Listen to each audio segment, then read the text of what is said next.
Today in this video we are going to learn about drop content in Froala editor. So as you can see that I have opened JSFiddle on my desktop, and these are the areas for HTML, CSS and JavaScript. And you just have to include these files under resources in order to run the functionality of drop content.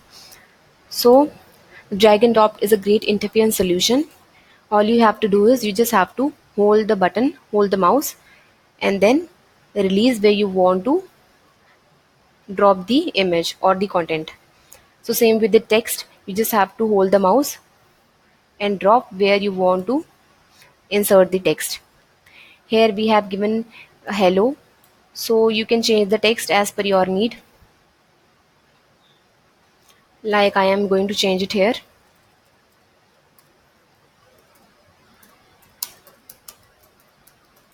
And then click on run.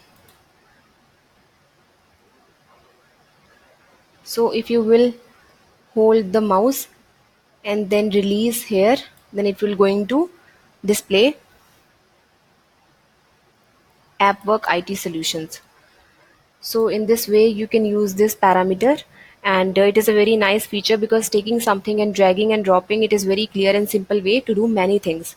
So this is all about it, and thanks a lot for watching this video.